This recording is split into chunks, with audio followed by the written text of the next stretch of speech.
தேவன் ஆபிராமுடன் உடன்படிக்கை செய்து அவனை அநேகம் ஜாதிகளுக்கு தகப்பனாக்குவேன் என்றார்.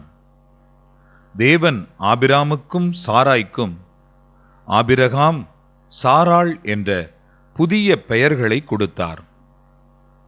வாருங்கள், எங்களோடு ஒரு சிறு கூட்டமாய் பயணமெடுப்போம். மனித குலத்தின் இந்த பழங்கால பயணத்தில்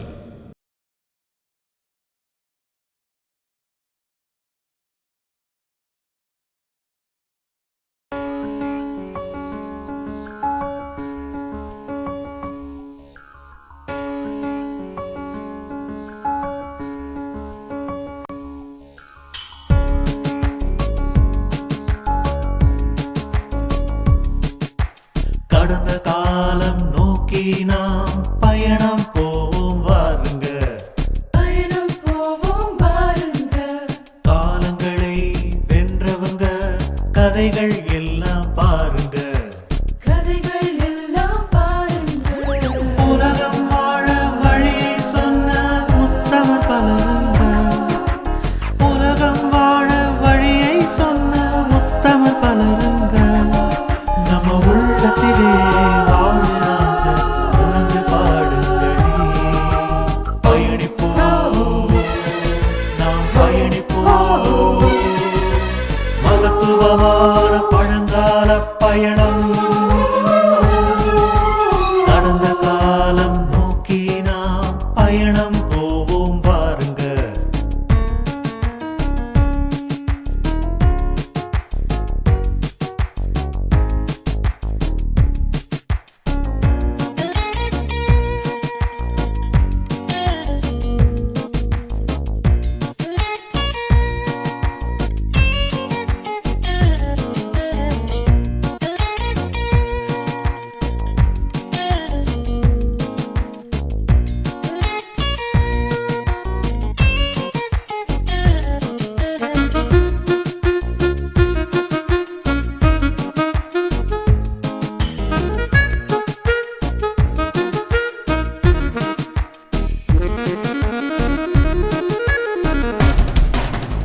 அன்பை சொல்லும் சரித்திரம், வீரம் சொல்லும் சரித்திரம், பக்தி சொல்லும் சரித்திரம், புத்தி சொல்லும் சரித்திரம். நம்ம பாவங்களை போக்க ஒருவர் பாரம் சுமந்த சரித்திரம்,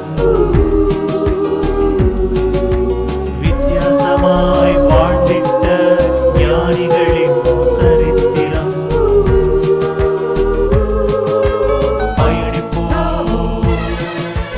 பயணிப்போம், மகத்துவமான பழங்கால பயணம், கடந்த காலம் நோக்கி நாம் பயணம் போவோம் வாருங்க. காலத்தையே வென்றவங்க கதைகள் எல்லாம் கேளுங்க.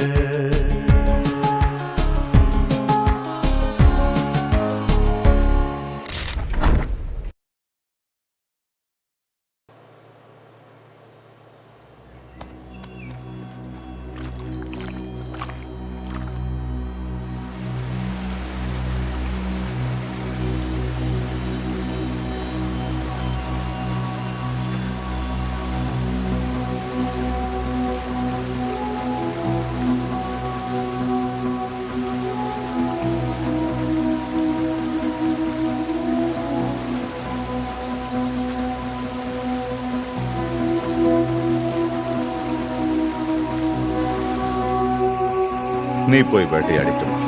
நான் இங்க கொஞ்ச நேரம் உட்காந்து ஓய்வு எடுக்கிறேன். நாங்க உங்களுக்கு உதவியா இங்க இருக்கட்டுமாப்பா? தேவையில்லை மகனே. ஆண்டவர் நிச்சயமா உனக்கு ஒரு நல்ல வேட்டையை கொடுப்பாரு. போயிட்டு வா. வா இஸ்மேல். ஆண்டவரோட ஆசையால நீர்நிலைக்கு அருகில நமக்கு நல்ல ஒரு வேட்டையாடுற இடம் கிடைக்கும். வா போலாம்.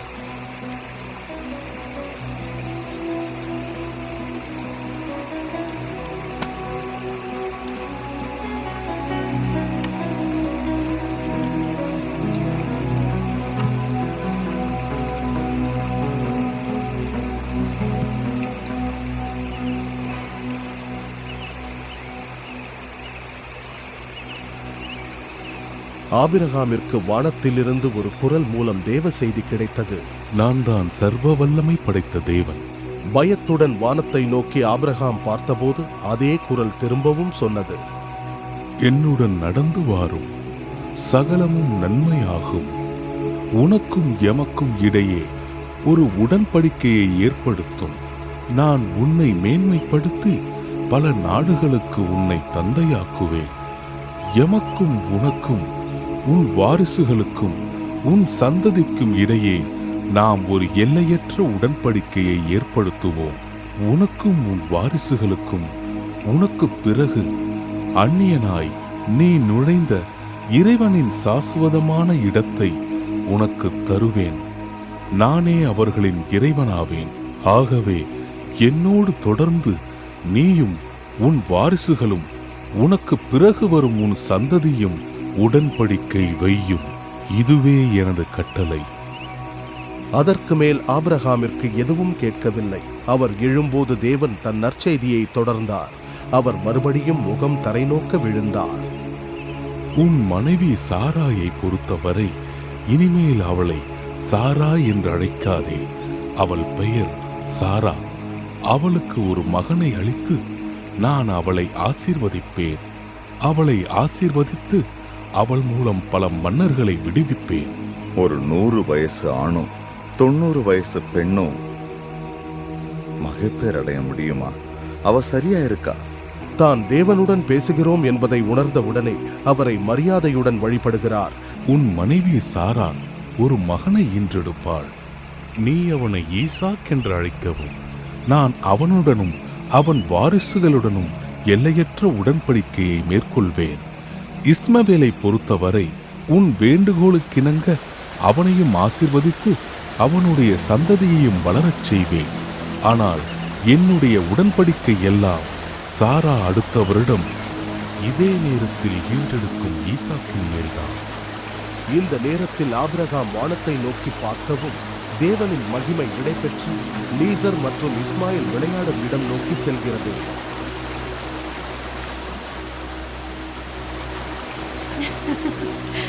என்னால நிறைய கேள்விகளை கேட்க முடியும். இருந்தாலும் இந்த கடைசி காலத்துல கிடைக்க போற ஈசா கொண்டா எனக்கு ரொம்ப உற்சாகத்தை தருது. என் மக ஈசாக். ஈசாக். ஆண்டவர் அந்த குழந்தைக்கு ரொம்ப நல்ல பேரை கொடுத்திருக்காரு சாரா.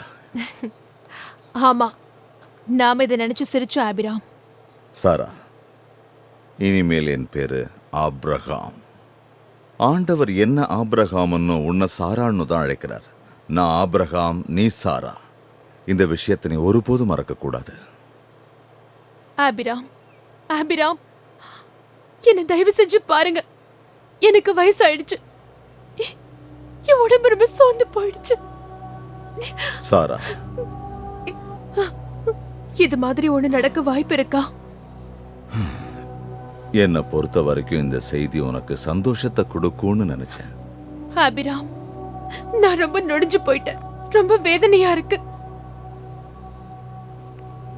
ஆண்டவர் அந்த வார்த்தைகளை பேசியிருந்தா அவரோட வார்த்தைகளுக்கு அவர்தான் பொறுப்புங்கிறத மறந்துடாத. நான் இல்ல.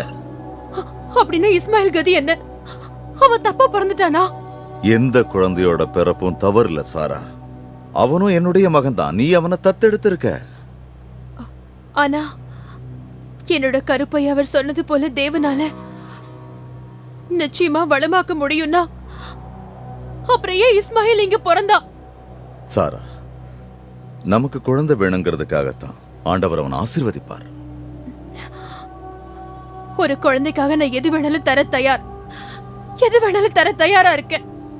நம்பிக்கையோட இரு சாரா. நிச்சயமா இது நடக்கும். நமக்கு ஒரு குழந்தை பிறக்கும். அதுல சந்தேகமே வேண்டாம். இந்த மாதிரி ஐசக் நமக்கு பிறப்பான்னு ஆண்டவர் முன்னாடியே சொல்லியிருந்தா நான் நிச்சயமா ஹாகாரோட உதவியை கேட்டிருக்க மாட்டேன். இஸ்மாயிலும் இப்ப இங்க வந்திருக்க மாட்டான். அப்படி சொல்லாத. அப்படி கண்டிப்பா சொல்லவே சொல்லாத. எப்படி ஈசாக்க கொடுத்து ஆசீர்வதிக்க போறாரோ அதே மாதிரிதான் இஸ்மவேலையும் கொடுத்து ஆசீர்வதிச்சிருக்கார். அப்படின்னா எனக்கு 2 மகன்கள். அந்த 2 பேரையும் நாம நேசிக்கணும். அது நம்மளோட கடமை. ஆபிராம், ஆபிராம், அவனை வெட்டி ஒரு குழந்தை கூட இல்லாம செய்யறத பத்தி என்ன நினைக்கிறீங்க? அமைதியாரு, பொறுமையாரு ஆகார். இந்த கூடாரத்தில் இருக்கிற எல்லாருக்கும் இதை செய்ய சொல்லி ஆண்டவர் எனக்கு கட்டளையிட்டு இருக்காரு. இதுல யாரும் விதிவிலக்கு இல்ல. இதுதான் ஆண்டவரோட உடன்படுறதுக்கு முடிவான விஷயங்கிறத மறந்துடாத ஆகார். ஆனா ஆண்டவர் சொன்னது பிறந்து 8 நாளுக்கு மேல ஆன குழந்தை தானே தவிர. உண்மைதான் ஆகார். ஆனா வருங்காலத்துல இது உடன்படிக்கையை தொடங்குறதுக்காக இன்னைக்குத்தான் நாம கையெழுத்திடுறோம். இந்த கடினமான அறுவை சிகிச்சை எப்படி நடக்கும்? எலியேசர் கத்திய தீட்டிக்கிட்டு இருக்காரு. தயவு செஞ்சு இஸ்மாயிலுக்கு இப்படி ஒண்ணும் செய்யாதீங்க.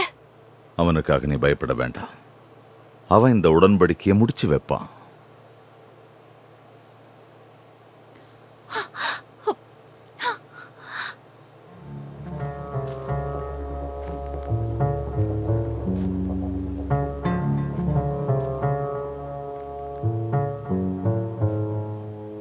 இந்த அறுவை சிகிச்சையிலிருந்து இஸ்மாயிலை காப்பாற்ற முடியாதா?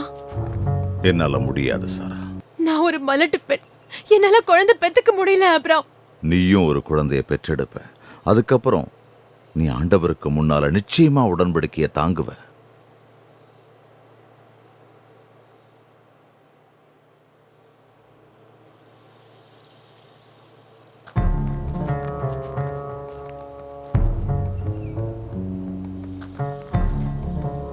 எல்லாமே தயாராயிடுச்சு ஆண்டவரே.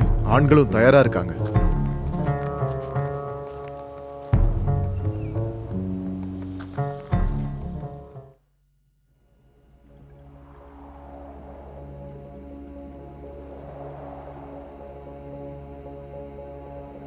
தயவு செஞ்சு உள்ள வாங்க.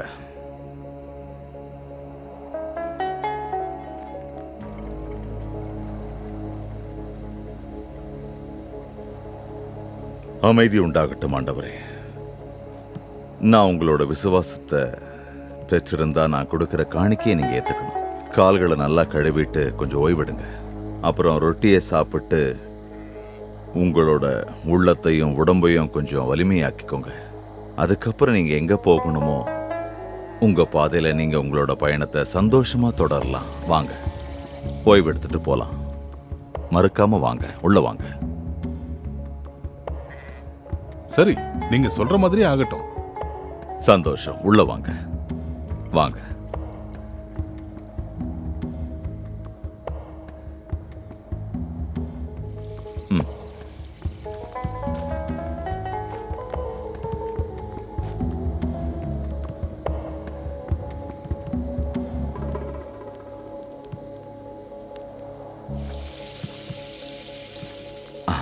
சொல்ல மறந்துட்டேன்.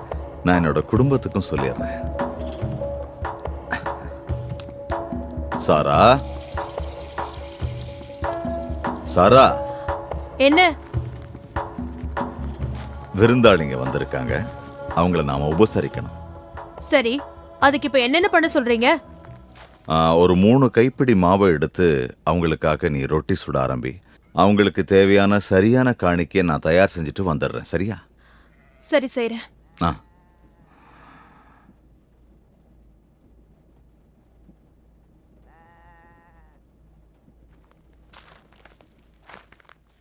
உங்களோட மனைவி சாரா எங்க? அவ கூடாரத்துக்குள்ள இருக்கா. அடுத்த வருஷம் இதே நேரத்துல நான் இங்க வருவேன். அப்போ உங்க மனைவி சாராவுக்கு ஒரு மகன் இருப்பான். அத என்னால ரொம்ப உறுதியா சொல்ல முடியும். என் வாழ்க்கையே செதஞ்சு போச்சு.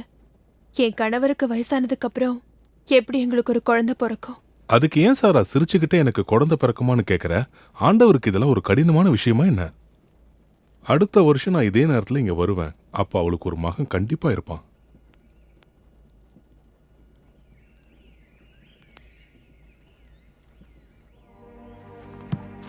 நீங்க போயிட்டு இருங்க.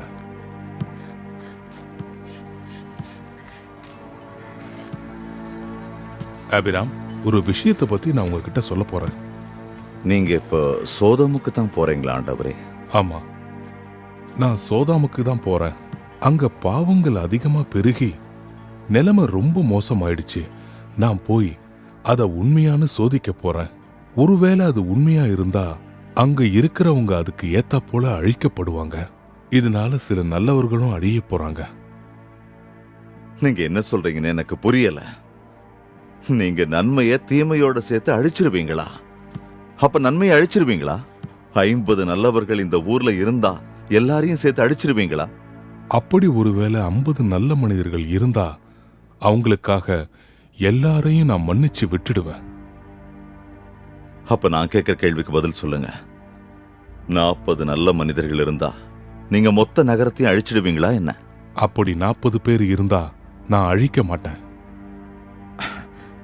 அப்போ 30 பேர் மட்டும் இருந்தா மற்றவங்களை நீங்க அழிச்சிடுவீங்களா? அப்ப நான் அழிக்க மாட்டேன். ஒரு நிமிஷம் இல்லைங்க. இன்னும் ஒரே ஒரு கேள்வி. திரும்ப திரும்ப கேட்கிறேன்னு தயவு செஞ்சு என் மேல கோவப்பட்டுறாதீங்க.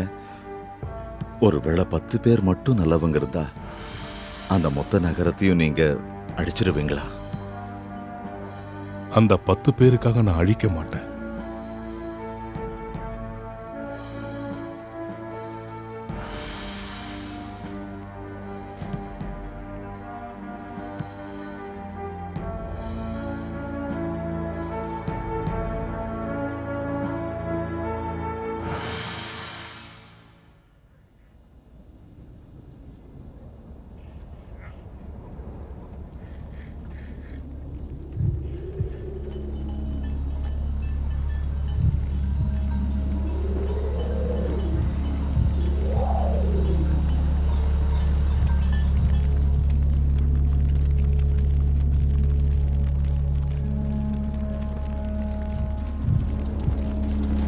பாத்தீங்களா, புகை வருது.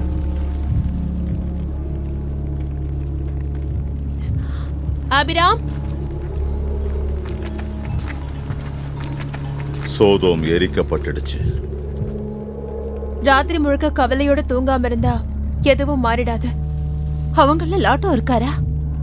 அப்படின்னா அந்த நகரம் முழுசா அழிக்கப்பட்டுருச்சுன்னு சொல்ல வரீங்களா? எனக்கு தெரியல அவ்வளவுதான். அந்த மக்களோட ஊழல் இல்லனா அது எரிக்கப்பட்டிருக்காது. எனக்கு நகரங்களை பிடிக்காது. இப்போ இன்னும் அதிகமா பிடிக்காமையே போயிடுச்சு. அப்பா, நம்மளோடது ஒரு சின்ன நகரம் மாதிரி தான், கூடார நகரம். உண்மையிலேயே நான் அதை நம்புறேன் இஸ்மாவேல். நாம மட்டும் சோடம்ல இருந்திருந்தா அந்த நகரம் அழிஞ்சிருக்காது. ஏன்னா நம்மளோட வீட்டுல 10 நல்ல நபர்களுக்கு மேல இருந்தோம். அவங்களுக்காக நான் இந்த பள்ளத்தாக்க தேர்ந்தெடுத்து லோத்த மலையிலேயே வச்சிருக்கணும். அப்படி செஞ்சிருந்தா அவனும் அவன் மனைவியும் 2 பெண்களும் இந்நேரம் உயிரோடு இருந்திருப்பாங்க. அவங்கள இங்கிருந்து அனுப்பி நான் தப்பு பண்ணிட்டேன். அது லோத் எடுத்த முடிவு தானே. எனக்கு அந்த நகரத்தை பத்தி தெரிஞ்ச வரைக்கும் நாம அங்க போய் வாழ்ந்திருந்தா நம்மள இருக்கிற நல்ல மனிதர்கள்ல பாதி பேர் நிச்சயமா குறைஞ்சிருப்பாங்க. மனிதனோட மனசை தேவனால மட்டும்தான் கணிக்க முடியும் சாரா. அதே மாதிரி ஒரு துயரமான சம்பவம் நமக்கும் வராம நாம தான் பாத்துக்கணும். இங்கே நின்னுட்டு இருந்தா எதுவும் நடக்காது. நம்ம போய் துணிகளை துவைச்சிட்டு குடிக்கிறதுக்கு கிணத்துல இருந்து தண்ணி எடுத்துட்டு வரலாம். வாங்க போலாம்.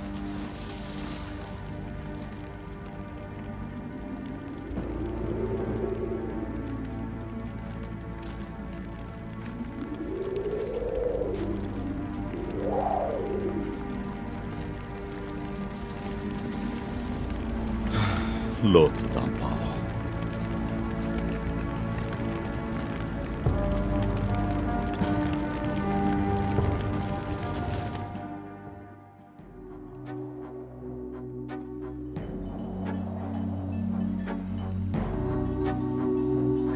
என் ஆண்டவர் அபிராமே, என் ஆண்டவர் அபிராமே.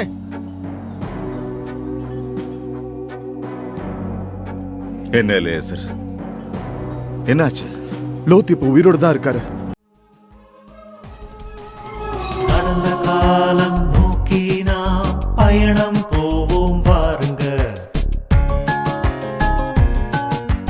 காலத்தையே வென்றவங்க கதைகள்